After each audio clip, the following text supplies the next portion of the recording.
Hello everybody. Wanted to create a video review for you this evening that would help to hopefully reinforce some of the material that we've been covering and sort of summarize some of the mistakes that I've been noticing on some of the project submissions and hopefully help you to prepare for your second and third exams coming up as well. Um, so I'm going to just kind of go through a list of notes that I've made here and hit a few things, somewhat at random, I guess, but hopefully this will be helpful to you. I just wanted to cover some pointers to keep in mind when you're working with the software and your data conversion programs and things like that.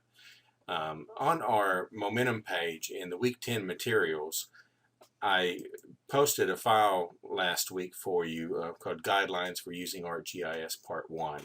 And I had this in the reference materials for a while now, but I just wanted to make you aware of it and make sure that you saw that. So I posted it here, and I've got it open here. I'm just going to start with this, and then I'll go through some other notes I have for you. Just to highlight a few of the things in here that are very important to keep in mind. And again, these are guidelines. They're not hard and fast rules. I guess some of them are more than others, but I suggest these as guidelines to you because I think if you follow some of these suggestions, it will help you a lot. Um, and some of these, I should say too, they'll run a little bit counter to what you might see in the Getting to Know ArcGIS textbook. So just keep these points in mind, especially when you're working with data that's not from the textbook, because these circumstances is where you occasionally run into problems. So again, just to go through a few of these. Um, First, avoid having ArcCatalog and ArcMap open at the same time.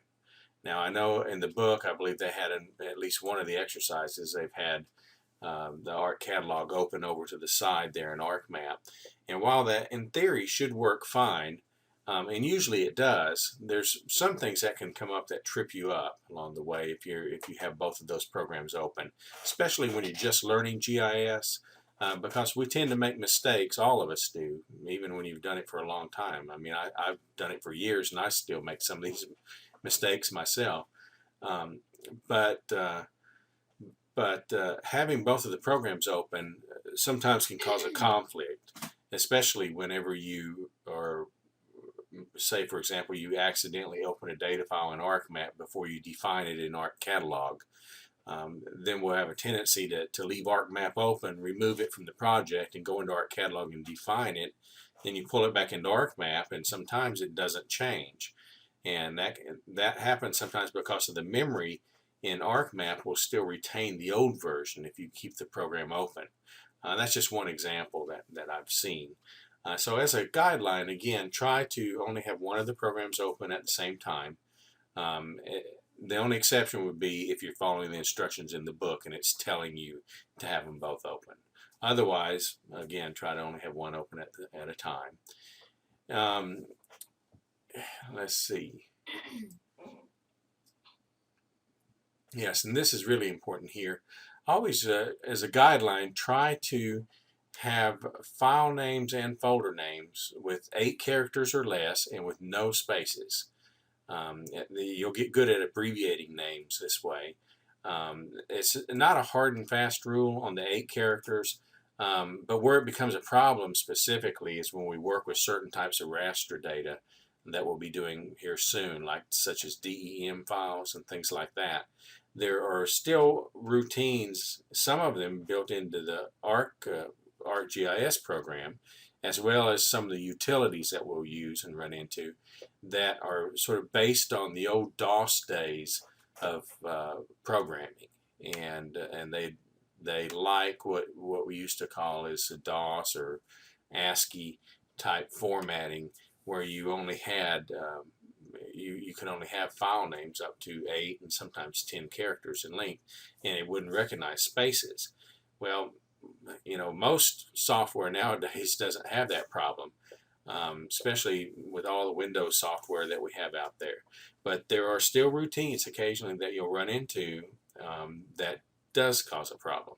And sometimes it can be very hard to figure out this situation when the problem occurs. And so what I like to suggest to students is it's a good habit to get into to use 8 characters or less, especially when you're first learning GIS. It's not a hard and fast rule, but the no spaces is probably more important than the 8 characters. But just as a habit, try to keep it, around 8 to 10 characters long and with no spaces. So that's another tip to keep in mind.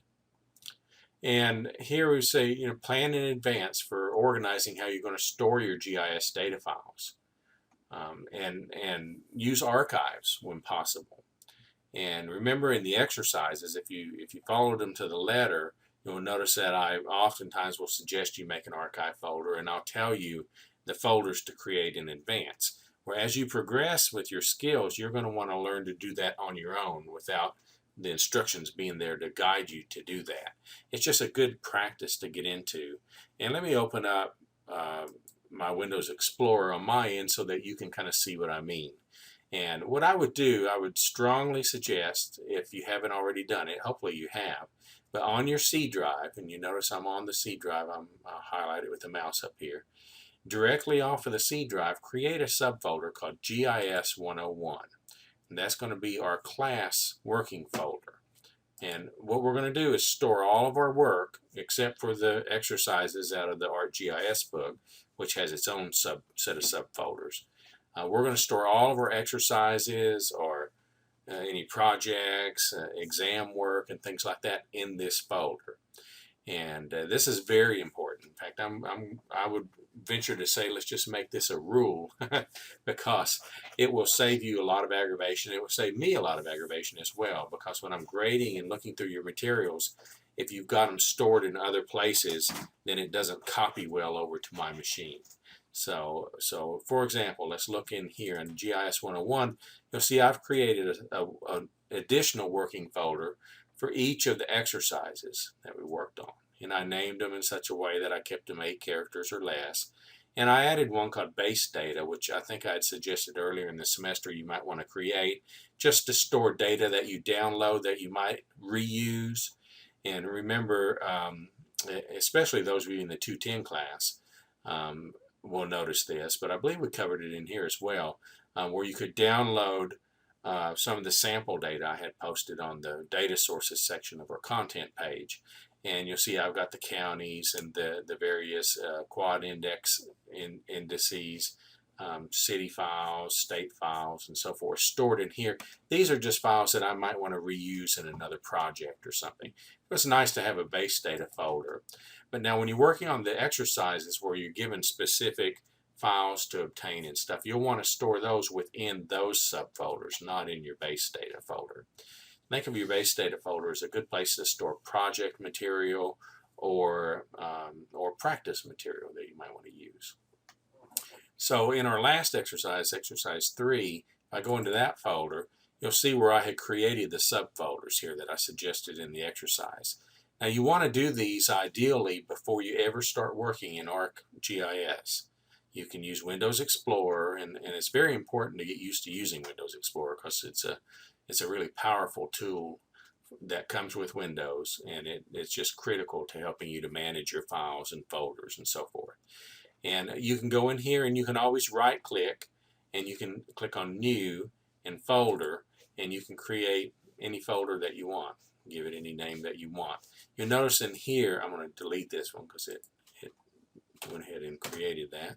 But in here you'll notice I've got no spaces in my folder names, and again I tried to keep them 8 characters or less. And I usually suggest making an archive folder, and you'll notice I put it out here in the root of my EXER3 folder. And I did that for a reason, because one, it gives you a place to store your files once you've unzipped them so that you can avoid redundancy. And it also, by doing it this way, it makes it easy to zip up your files, which I'll show you in a minute here, a little trick about zipping things up. But it lets you do that in a way that does not have to include the archive folder. So it will save space on your uploads. So in the DLG folder, for example, when you first download the information, you've got these two, in our exercise 3, we had these 2 zip files here. And then when I processed those with my DLG to shape program, I ended up with these 3 subfolders here. And a couple things to note. Now, with the DLG to shape program, it created these automatically for me. Now, one thing back on the archiving, after I've run that program successfully, I can take these 2 zip files and right-click, highlight them and right-click and click on Cut, and then I can go over to my archive folder where I already have a DLG folder, subfolder set up in this case, and I can go in there and I can paste them, which you can see here I've already done. I'm just going to paste them again just because that way it will finish, it will actually cut them out of the previous folder. So what I've essentially done is move those redundant files over here into my archive folder, and I can save quite a bit of space over time by doing that. And so if I go back into my subfolder for the DLG files, you'll see they're gone. The zip files are gone because my data is processed, so I don't need those right now. But keeping them in the archive folder makes them handy if I have a problem here later on that I need to get them back. I don't have to go and re-download them again. I can just copy them over and paste them back in this folder. Now, another thing to notice here is that DLG program, DLG to shape program in particular, creates a really long folder name.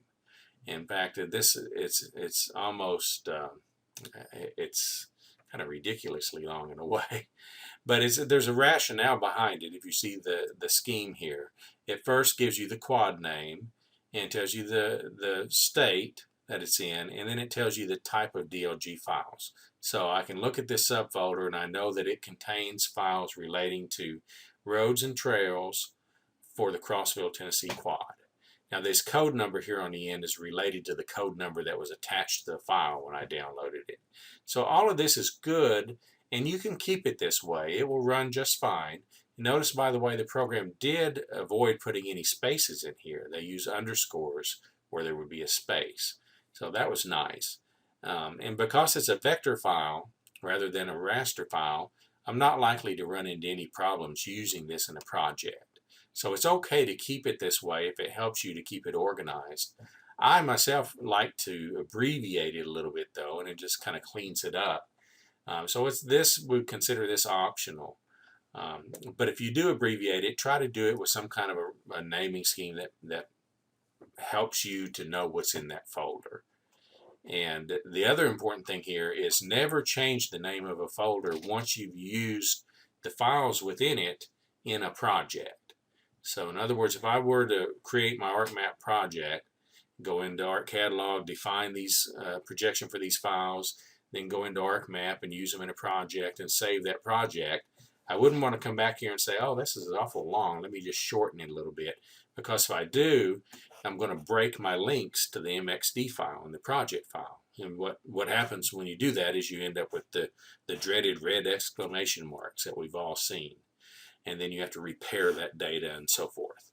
So you can deal with it if you accidentally rename it and you've already got a project created, but it helps to avoid having to do a lot of extra work if you'll organize your files and folders as you create them before you actually put them into an ArcGIS program. So if I was going to rename this, the time to rename it is now before I actually use it in a project. So, I might want to go in here and I might say, well, I will just call this, maybe I know it's Crossville data because I know I was working with that in the project, so I don't feel like I have to have the Crossville name in there. So I could just call it Hydro if I wanted to. And I would know that that was the hydrography. Or I might want to go ahead and keep the Crossville name in it and just call it Cross Hydro. Or put an underscore in it, cross underscore hydro.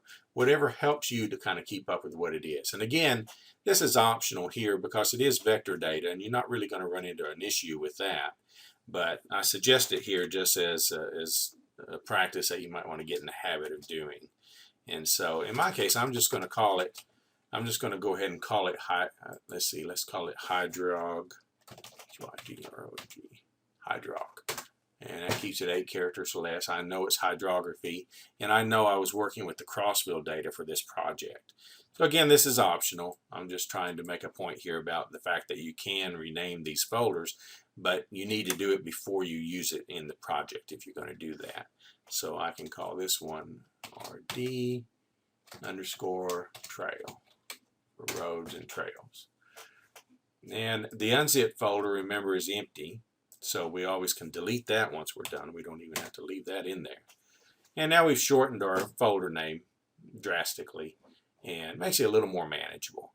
But again, it's optional. If you, in this case especially, some of you may feel like you need to keep that Crossville quad name in there to keep it to where you know which quad it was or so forth. And if you were using more than one quad, then to me that would make more sense to keep the name in there. Or you can make a subfolder for Crossville. Just make a subfolder Crossville and rename your subfolders like we've done here for the Crossville quads, and then create another subfolder for a different quad and put the files in it as appropriate. Again, do all this before you use it in ArcGIS. So if we go inside this subfolder, we see we've got our process data here. And I'm not going to rename this because it helps me to know. Right now, as I've told you in the other exercises, the one that we tend to want to work with is the one that ends in LE01. And if I don't rename that, it makes it easier for me to remember what file it is I want to work with. And there might be a need down the road where you might want to use some of these others as well. So we'll just leave these like they are. While I'm in here, and again, some of the items I'm sharing with you are just sort of bullet items, but I'm sort of taking this impromptu as I encounter stuff.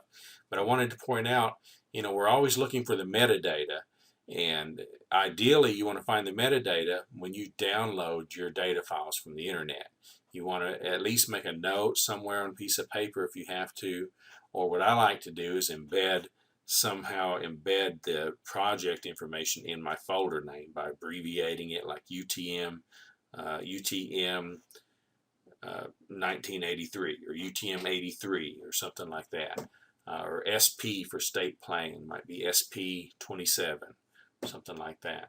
But if you accidentally download the data and forget to find out what the projection is, one of the nice things with our DLG to Shape program is it creates a handy little metadata file for you from the SDTS data that you downloaded. So here in this doc file, and I think I pointed this out elsewhere, but it never hurts to repeat it. But here in this document file, I'm trying to open Word now, is a lot of information that will tell us what we need to know about that file. And it tells us that it was an SDTS file. It tells you the quad name, tells you that it's hydrography data, tells you the scale, 1 to 24,000. It tells us the format that it was stored in, again, the Spatial Data Transfer Standard, which is what this SDTS abbreviation means. It tells us when it was created, essentially, when it was updated, and the real important thing here is it tells us our projection information.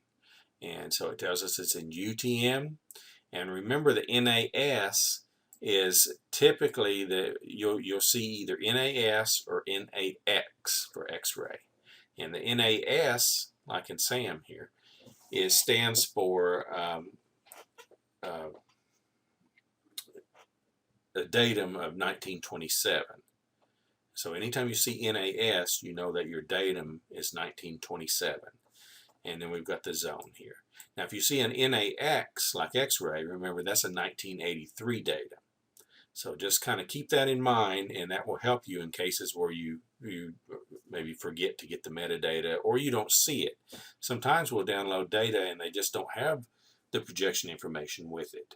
It's not very good practice, but you run into that sometimes. And so sometimes you're forced to kind of find the projection information on your own, and a good way to do that is to look into the folders that either gets created with your conversion utility or the raw folders that you download. Sometimes will have a metadata file in there.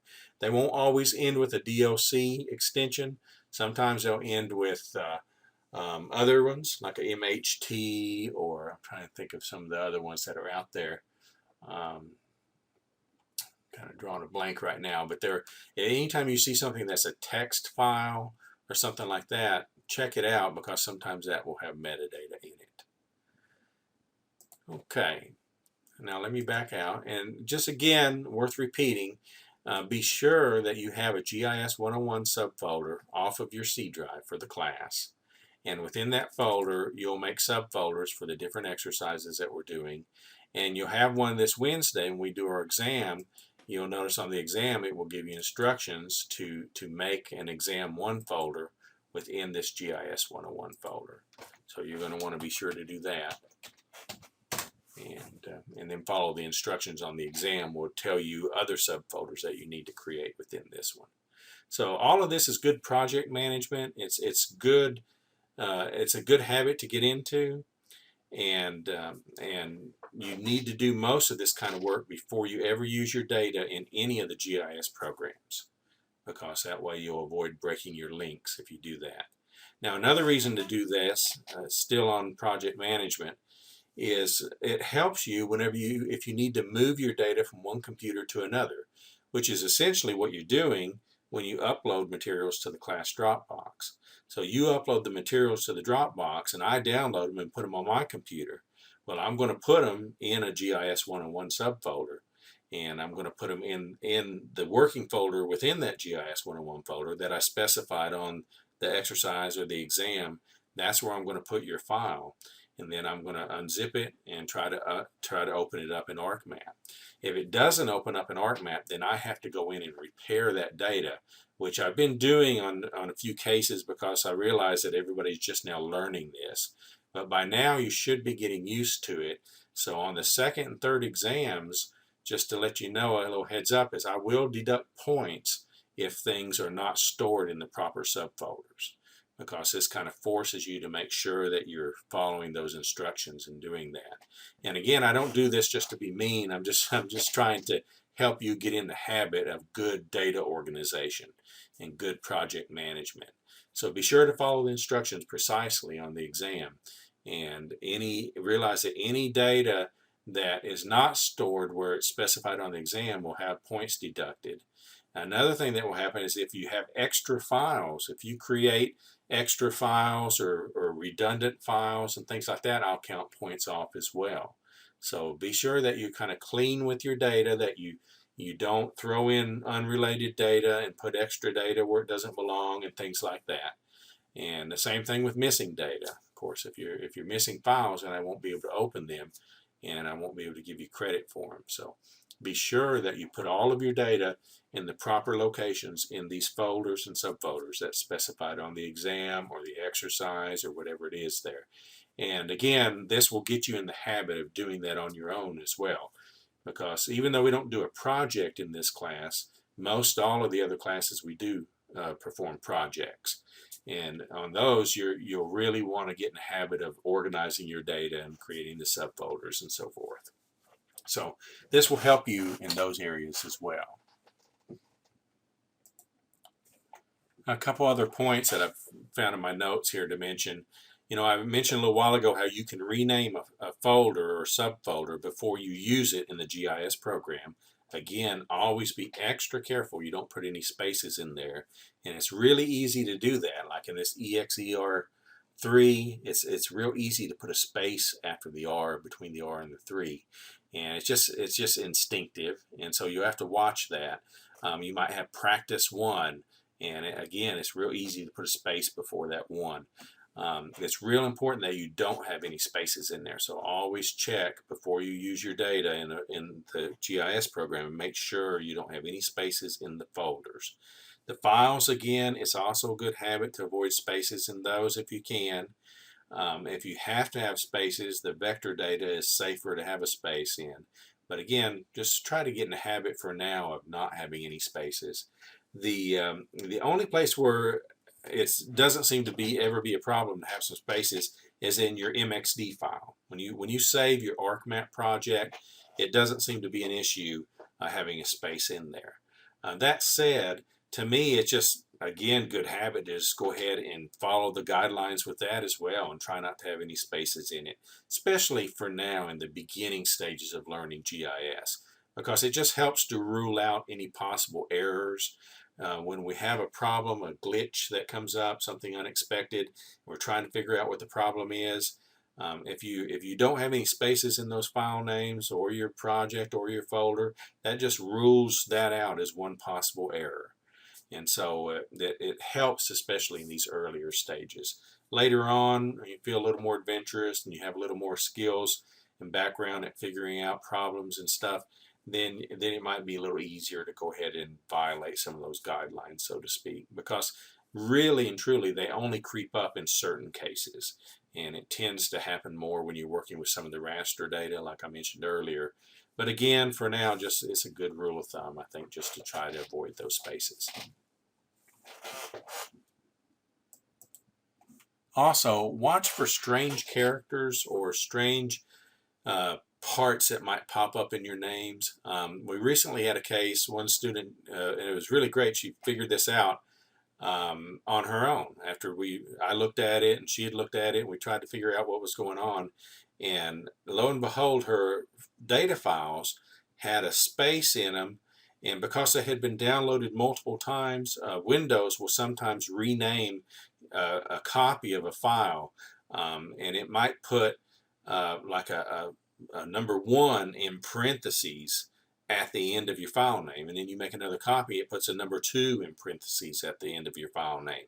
Well, lo and behold, those parentheses, those weird kind of characters, were what was causing the problem. It was causing the program to process the data incorrectly, and it was giving strange results. And we tried to figure it out, and it turned out that's what was causing the problem all along. And so if you end up with multiple files or something, be sure to kind of delete the extra files or rename them some way that you can tell what they are, that still keeps them with a unique name. And try to avoid having any weird characters like asterisks, parentheses, or quotes, or anything like that in a file name, because that can cause problems not only in our utilities but also in the ArcGIS program as well. Now, while we're here in this folder setting, I want to show you a little trick about zipping files up, because I've noticed several of you have either turned in multiple zip files or sometimes not zipped at all. And sometimes you'll have the same file in more than one zip that gets uploaded. And it's real important that we start getting in the habit of what you'll hear me refer to having a clean data set. And a lot of times what I'm meaning by that is not only following kind of the naming guidelines I suggested, but avoiding having redundant files in there, because it's hard to tell if you've got multiple files. It's hard to tell which one is the one I'm supposed to be looking at, or in your case, you might forget which is the one you were working with that had the information you wanted in it. Sometimes we can kind of figure it out by looking at the dates on the file and making an assumption that the most recent date is the one you want to use and that kind of thing. And that's what I tend to do when I see multiple files, because that's really all I've got to go on. But it's better to avoid the situation altogether by not having multiple files in the first place. So the one way, I mentioned about having the archive folder. So like if I go into EXER3, remember we've got an archive folder, and what I've done there is cut out information from these others that was zipped up, that I'm calling it redundant, even though it's in zip form. It's still redundant in the sense that it has the same data inside that zip that I have when I unzip it. So I like to take my zip files out of my working folders and put them in an archive folder. That helps save space, it avoids redundancy, and I still have them handy if I ever need them again. So in the exercise 3, I created the archive folder right directly under that EXER3 subfolder, so I know that archive data goes with this project. So it makes it easy to get to. So let's say I'm done. I've got everything done. I created my MXD. I created my screenshot, which is another thing to mention, is always try to create a screenshot of your work, just like we're doing with the exercises in the book, because that, I'll open this one up just for fun, that gives you a nice snapshot of what your project looked like. And I can't tell you how many times I've had a glitch whenever I went to open up somebody's MXD file and it was somehow corrupted, it wouldn't open for whatever reason, or data was missing, or links were missing, and I had red exclamation marks over here on the left, but nothing over here in the data view. Sometimes I can fix those links, but only if the data is there. So sometimes the data is not there, and so forth.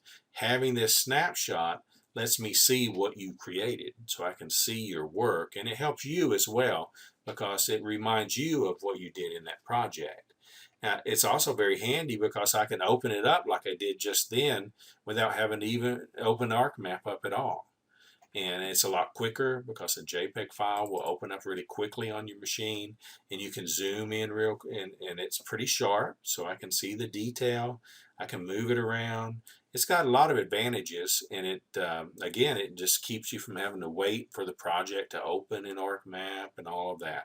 So it's very handy to have. It supports your work, and it also is very handy to use in reports.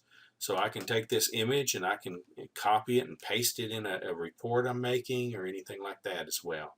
So very handy to have that. So try to remember to create those on all of your work. But here I've got a complete project. I'm finished. I'm going to take this zip out because this is what what I'm about to show you is how to make that zip. So I'll take that out. So here's my project when I was finished with EXER3. I'm ready to zip it up and then send it up to the Dropbox, but I want to have the file size, a reasonable file size that fits in the Dropbox, and again I want to avoid that redundant data.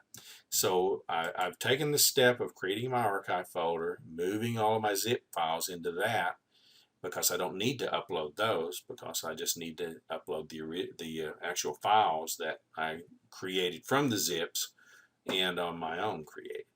So it's all in the EXER3 folder again, and what I can do is simply highlight with the mouse. I'm left clicking on this lower one. I'm going to hold my shift key down, click on the file here, and that gets all of my folders and files selected except for the archive folder. So they're all selected, and what I'm going to do now is right click. I need to move my mouse on top of any one of these highlighted files. If I don't, then my highlights go away. So what I mean by that, just to show you, I'm going to right click outside of that, and notice how it unselected all of them. There's nothing to zip up now because everything got unselected. So again, left click once, hold the shift key down, left click on the top folder that I want, and then while I'm on any of these, I can right click and I'll get my little context sensitive menu pops up, and I can use 7-zip or WinZip because I happen to have them both. And since most of you are using 7-zip, I'll use that. And in 7-zip, if I go over there, I get a little sensitive menu pops up again, and I can opt to compress these files in several ways. But what I want is I want to add them to this here. Notice how if I select this option, it automatically uses the name EXER3.7z for 7-zip. It picks that EXER3 up from the subfolder up here that I created earlier, see? So it makes it really handy because in essence it creates a zip file with my folder name in it as the name of the file. So that accomplishes several things. One, it zips up my data, but two, it keeps the file name 8 characters or less because my folder name was 8 characters or less. And it also makes it easy for me to be able to guess pretty good about what you used for a file name for your working folder, because I'll know, since it's called EXER3.7z, that you probably created that in an EXER3 subfolder. So several advantages of doing that. So again, just move over on the 7-zip, go to the Add to EXER3, click that, and my zip program is running in the other window. So there you go.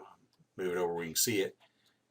And as soon as that zips, you'll see that it creates a file here, EXER3.7z, and all of the data I had selected is all included in that one file. So now that I've got this file, again, I can just upload that one file to the Dropbox, and it will contain all of my work. By creating the EXER3 subfolder before I ever started my project, I'm essentially guaranteeing that all of my data is going to be in that project folder. because it gives me a place as I download the data. I know where I want to put it. As I create with the files with the utility programs, I know where to save them. And so it gives me a nice, convenient place to store my work, and it makes it easy to locate and easy to move from one computer to another. So just to demonstrate, and this is something else you might want to try, though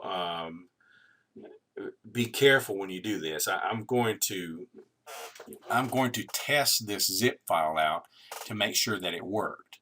Now what you would probably want to do ideally is move this zip file, and let me just do it that way here because I want to make sure that I show you in a way that doesn't cause you any problems. What I was about to do is delete some of these files and then unzip this and see if it put them back.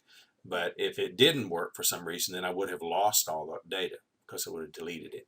So what we'll do, and this is, I don't want to confuse you, but this is something you might try.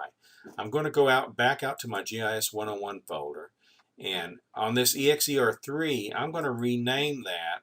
I'm going to call that EXER3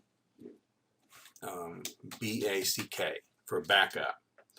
Okay, and then I'm going to create a new EXER3, and I'm going to go in that backup file. And by the way, you want to do this, make sure that you close your ArcMap and ArcCatalog. Any program that was using any of those files, make sure it's closed before you rename any of this. Because for one, it probably won't let you rename it because it will sense that a file is open. And two, you don't want to corrupt anything by having changing the names while it's stored in a program. So make sure you close all those first. So what I'm doing here is I'm simulating essentially what's going to happen with this file when I either upload it for the instructor on the Dropbox, or whenever I might want to move it to another computer to work with it on my own. So we'll go into the EXER3 backup, and I'm going to cut this zip file out of here, and I'm going to go back into this new folder and paste it. So now I just have the one file in there, and this is what I will see on my end when I download your file from the Dropbox. This is exactly what I do on my end. I create the working folder, I put your zip file in it. Again, I assume that the working folder was named EXER3 because that's the name that's embedded in the zip file. So I put it in there, and now I can right click on it, go to 7-zip, and I want to use the extract to here option. That way it extracts them and keeps them in this same subfolder. So I'll run that, and you'll see it recreated all of the folders that I had originally back in the other subfolder.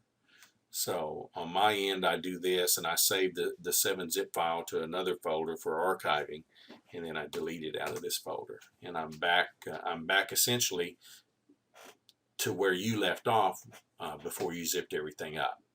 So now I should be able, in theory, to open this MXD file in ArcMap, and everything should open correctly without any red exclamation marks, because I have the exact same folder structure that you had on your end when you created it. So that's why it's very specific about how to name your files and your subfolders and so forth. And it's a good habit, again, for you to get into as well, because I know many of you are working in the lab on the Oak Ridge campus, for example, and you might want to move your files from home to the school to work with them, or vice versa. And if you follow this folder structure that I've suggested here, it will help you a lot, because you essentially have the same folder structure on both of your computers when you do that. And then, of course, I'll have the same folder on my computer that you're working with, and it just makes it a lot easier for moving things around. So it's a little meticulous at first, and it may seem a little nitpicky, but it really pays off in the long run in the end.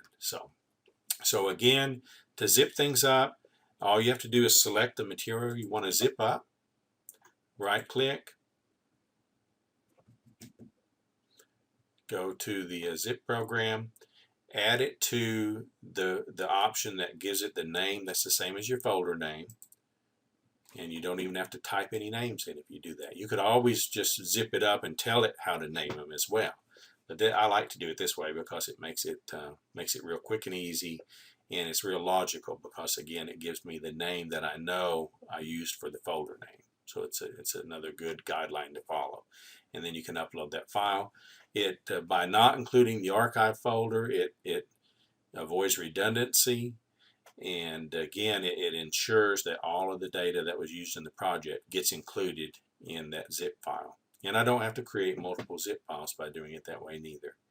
Now, if you ever have a case where your file size of your zip is over 16 megabytes, then you will have to make multiple zips because the Dropbox, as you know, will only handle up to 16 megabytes. I try really hard to avoid getting you in a situation where you're uploading to the Dropbox with that file size.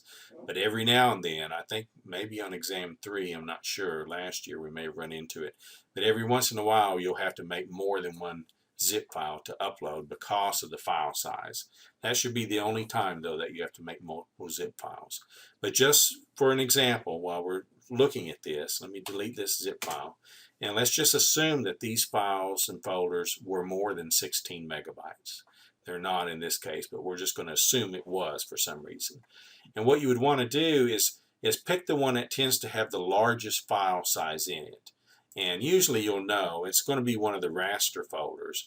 But a good way to check is you can always select a folder and right-click on that folder and click on Properties, and it will pop up with a dialog that tells you how large the files are in that subfolder. So I can real quickly, easily tell that all of my files in that DRG subfolder are a total of 6.51 megabytes. So that's probably the largest file. We can look at the DOG folder and see what it says, and it's just 1.96 megabytes. And the Tiger files are going to usually be smaller because they're vector data. So they can be surprisingly large though sometimes if you've got a whole counties, you'll have multiple counties sometimes worth of data. So they can surprise you, but usually the vector data is not that large. So in this case, we're just going to pretend that the DRG file was, well, we know it's the largest here, but let's just pretend that all of these together would exceed that 16 megabyte limit in a zip. It's the zip file that inevitably we have to worry about on the file size. But just to show you how you would handle a situation like that, I'm going to zip the DRG folder by itself. I'm just going to right click on that, and I'm going to go out here to 7-zip and come in here and add it to DRG zip. Now notice in this case it's picking DRG instead of EXER3 by default, and that's because I only selected one folder, and it would have done the same thing if I had only selected one file. It's going to, following this option, it's only going to name it the single file or folder name, and that's okay in this case because I don't want to have multiple EXER3 files in there anyway. So I'm just going to go ahead and add it to the DRG zip. Now I could have told it to name it EXER3A if I wanted to, and then in the next one call it EXER3B. Whichever way you want to do that, that would be fine. So now you'll see I've got that file, and it's like 2.7 megs. And then I can zip up the rest of them by just selecting them, and I'm going to use my control key to make sure I don't accidentally select that DRG folder again. And be careful to not select your zip file again neither. So I'm going to highlight everything except for the zip file I just created and the DRG folder, and then right click again while I'm on top of one of the files and go into 7-zip, and this time it's going to call it EXER3 because I've got multiple selections. That's okay, I'll go ahead and do that, and now I could essentially delete all of the files except for the zip files, and I should be able to get back where I started from. And again, it's probably a good habit to make a backup folder before you did that if that was your only copy of data, because if something happened to the zip file, then you wouldn't be able to get it back. But it was quicker for me to show you that this way by cleaning that out. I could get those back now by just right click and extract to here, and that will put the DRG folder back, and I can do the other one, extract it to here, and that puts the other files back. And then I'll delete those zip files while I'm thinking about it so I don't I accidentally have redundant data in there again.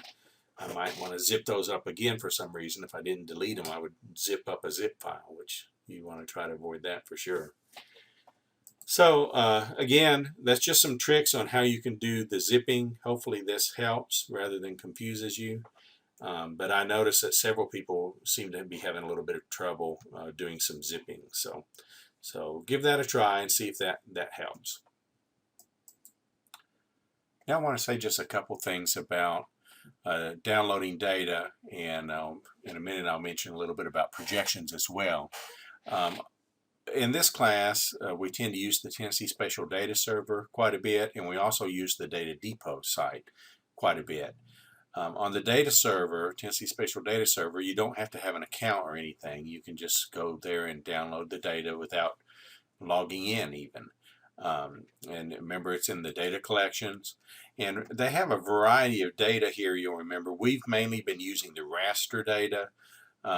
They do have some census data and some other files as well, and we might use those a little later on, and you'll probably use them in other classes. But for now, what I wanted to point out, and most of you are doing this by now, but when you get the raster data, be sure to try to get it by the quad, at least for most of what we're doing in this class. When you get to working on projects and things in other classes, you might have an occasion to get a larger file. They have files organized by the county as well, and these, remember, tend to be really large files, and it's almost impossible for you to upload any of those to a Dropbox. So what I try to do is stick with the quad files, and for the DOQs, those will be this area where I'm circling with the mouse here. And notice the projection information is right there with it. The DOQs are in geographic 1983, tells you that. It also gives you some of that information in the little paragraph up here above, but some of it can be a little misleading. So, you know, they'll mention in here that it talks about how it was cast on a UTM 1983 projection. And basically, what they did is converted all of that over to geographic 1983. So this is your actual projection, is the geographic 1983 for the DOQs. Now for the DRGs, you can download those, and notice they don't say right on the download what projection they're in, but the paragraph up here above mentions that they're in Tennessee State Plain, again NAD 1983. So it can be a little confusing. All sites have their own way of doing this. I just wanted to point out to you, though, that if you're using Tennessee Spatial Data Server, it's a pretty safe assumption that if you're using a DRG and it's by the quad, that it's going to be stored in Tennessee State Plain NAD 1983. And if you're using the DOQs by the quad, they'll be in geographic 1983. So that varies if you use them by the county. Now in other resolution or other formats, they may be in different projections. So just keep that in mind. Soon we're going to be working with DEM data, and we'll be getting most of that from the GIS Data Depot. But the UTM data is usually stored in UTM in 1927 for a data. So so that's something we'll work with a little later on. But for now, just wanted to highlight that for you. Now, there's been some confusion on projections, and I know that projections in general are very confusing. And as I mentioned elsewhere, it's probably one of the hardest things to grasp in all of the new GIS material that you're learning. You had chapters in the book that went into a lot of details on projections, and you'll recall that some of the handouts and the attachments I posted, there are hundreds, if not thousands, of different projections around the world. But for our work, most all of the work that you'll do in any of your GIS classes here at Roane State, you're going to run into one of three different projections. It's either going to be geographic, state plane, or UTM. And you're going to usually run into one of two different datums when you're working with data that you download. That's either going to be in 1927 or 1983. And if you get data from a GPS unit that you either collect yourself or that somebody else has collected, a lot of times the datum on that will be 1984. Now, and it may be a different projection depending on, it could be UTM, state plane, or geographic, depending just on how the GI or GPS unit was set up.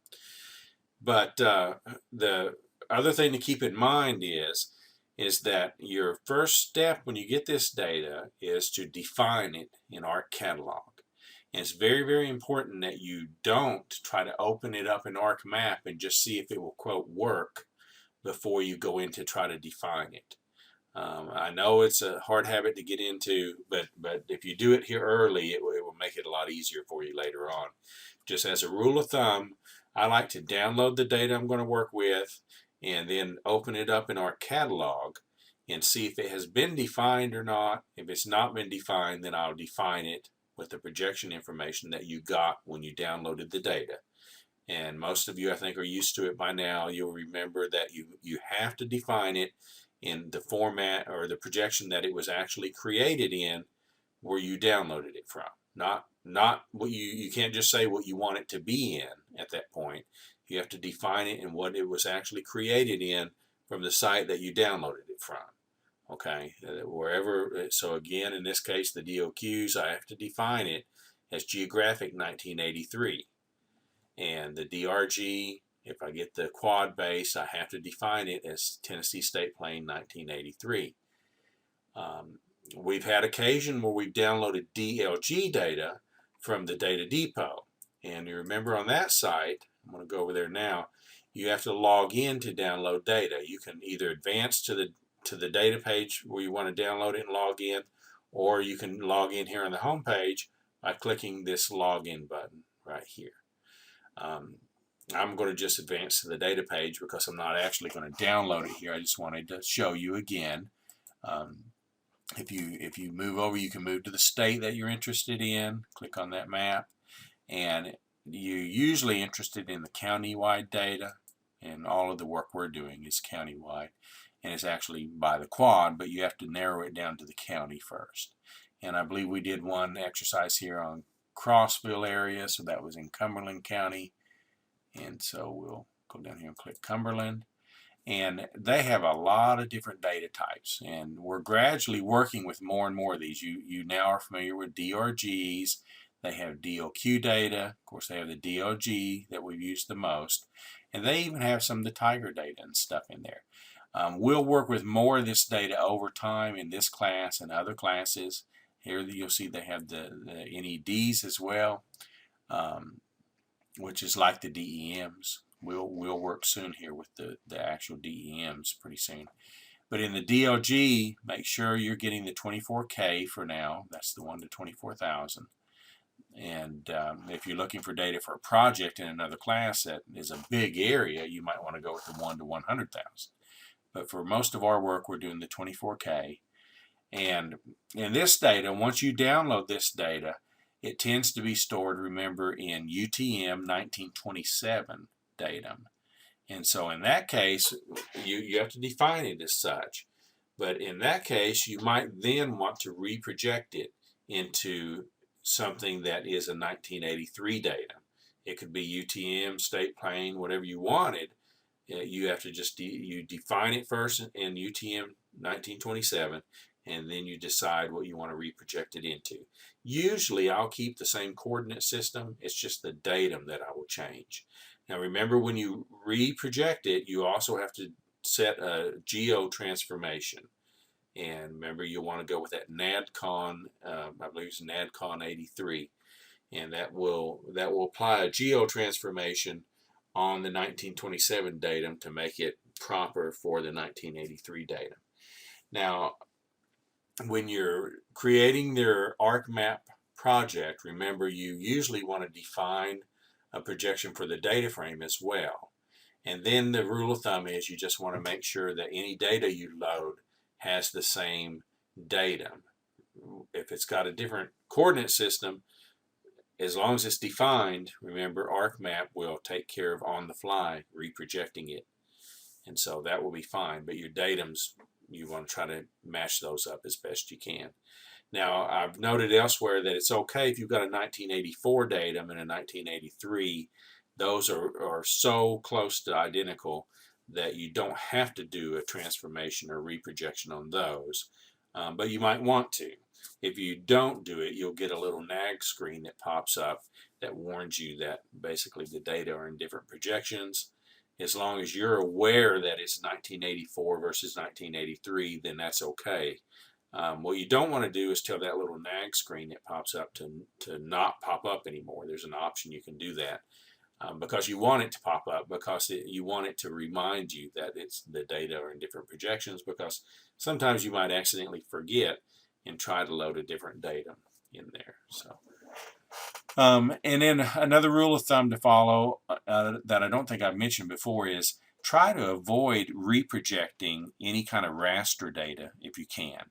Now we're going to probably violate that with the DEM, that guideline, because sometimes we don't have any choice but to put the DEM into a 1983 datum, because most of the data we use is going to be in 1983. But as a rule of thumb, you don't want to try to take like the DOQs or DRGs from the Tennessee Spatial Data Server, for example, and reproject them into anything else. They're usually just fine like they are. You simply have to define them and then go with them, and that's fine. I would avoid trying to reproject any of the raster data unless I just had to. Again, it's just a guideline. What I find the reason for that is the software has a harder time doing an accurate reprojection on a raster file. And the reason for that is a raster file is essentially just an image, and the program knows how to locate that image if it's defined, because it's basically in the data files that comes with that image. It tells it what the coordinates are of the top left corner of that image. So it's not a one-to-one.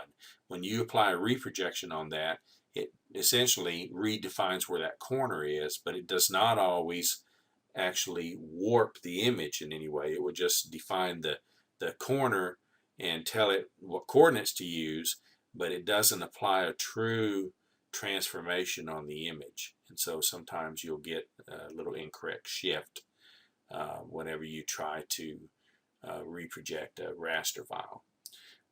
Unlike the vector files, which they will actually it would be applied on all of the points in those vector files. So that's just a guideline, but again, try to avoid, if you can, to reproject the raster data. With the exception of our DEM data, we probably will redefine some of that, because it's very hard to find that data in any other kind of a datum other than 1927. So just some more rules of thumbs. The projections are just something you have to kind of bear with. You'll get used to it over time, and if you have questions, or you've always got videos you can review. I tried to go through step by step on the first couple exercises to show you how to do a reprojection. So have that handy. If you need help with it though, at any time, just let me know, and I'll be glad to help you. Okay, I've kind of rambled on for about an hour here. Hope I didn't bore you to death. I tried to cover what I thought was some of the more important points that I've seen with issues in some of the submissions, and what I felt like might be some of the most confusing things. Hopefully this helps you. Try to follow these guidelines as close as you can, especially in this 101 class, because you're learning a lot of new material in here. And if you follow these guidelines, I think it will make it a lot easier for you to focus on learning the new material instead of getting bogged down with some of these details that should be becoming repetitive to you by now. So some of these things like defining the projections and doing a reprojection when necessary, and creating your folder structure and all of that should be starting to become a habit for you by now. And the more you work with it, the more that will be the case. And eventually you'll get to where you can download data, define it, have it stored properly. You'll be doing that much more quickly than what it's been taking you up to this point. And I know that's hard to believe right now for some of you, but just hang in there with it, and you'll see that it will get easier over time. And you're just realize that you're developing good working habits right now. That's part of the goal here, is to develop some good working habits that will help you a lot as you work with future GIS projects. because you'll find that in the future classes we kind of get a little further and further away from the step-by-step mode that you'll see in the books and things like that. We always try to have some book material, and we try to pick them in a way that they do give you a lot of details, but at the same time trying to kind of wean you away from that need to have the step-by-step instructions, especially with things that are kind of repetitive. So that's part of the learning process, and that will help you a lot with your actual learning and applying of the GIS material. Because I like to tell students, it doesn't do you any good to just have all of your work in a step-by-step format in the data given to you, because when you're out in the real world working, you're never going to find that situation. So you're always going to be building projects yourself. You're going to be acquiring data from different sources, and you're going to have to know how to process that data and work with it before you even get it into an ArcMap project. So that's what we're trying to do here. We're trying to take our time with it and build on it gradually. We're also trying to learn about different data types along the way, and we've covered several, mostly vector data with the exception of a couple of the raster files and the DLQ and the DRG. Soon we'll be working with the DEM data a little bit, and I think you'll really like that. And then there's at least one or two other vector files formats that we're going to be working with as well. So by the time we're finished with the class, which we're already in the home stretch, we're in week 11, you'll have learned a number of different data formats and worked with them. And you'll have a chance to really build on that in the spring classes when we do a lot of project work in there. So just realize you're building the foundation right now. If it becomes frustrating at times, I like to tell students to just take a break, kind of step away from it a little bit, and then come back. And a lot of times you'll realize where you made a mistake, or you'll realize what was confusing you. You'll find an answer for it.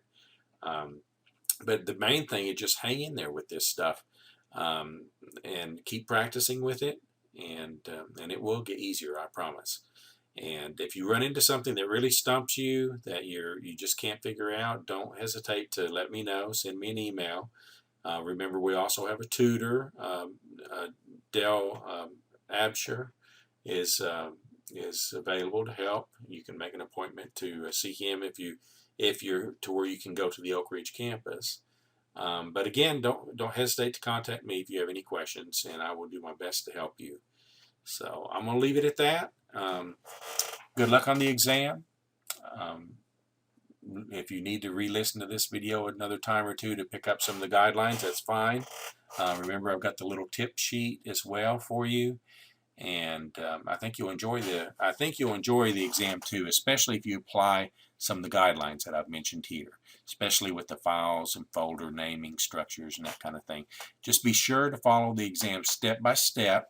Take your time. Treat it like an exercise, because that's essentially the way it's written. It guides you pretty much step by step through the process, but just be very meticulous with it, and I think you'll enjoy it. You'll work through it just fine. So you'll have a limited amount of time, so that's going to be the biggest difference between the exercises we've been doing. You're only going to have, you've got, I think, about 4 hours to get it done, and usually it doesn't take that long, but take your time with it. You've got that much time if you need it.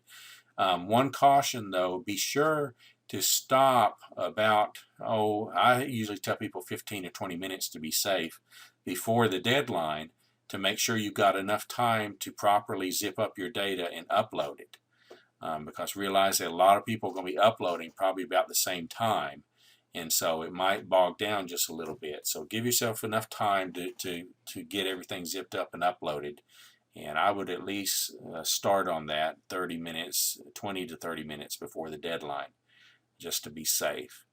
And also watch the news section of our site, basically the home page you come to when you log on to our class, and check that periodically during the exam. I usually try to monitor the exam on my end, and if people make me aware of any kind of an error or a glitch comes up unexpected, I'll post a note about it in that news section. So if you're running into something that doesn't seem quite right, it does happen every now and then. It's inevitable. And so if you do run into that, be sure to let me know. And if it's something that is an error either on the exam or something going on strange with the data download process or something, then I can post a note about that or post a file to fix it with or something like that. It's rare. It does happen though sometimes. So I'm just telling you that to remember to check from time to time on the news page. And again, good luck. Enjoy the exam. And I hope this video has helped you.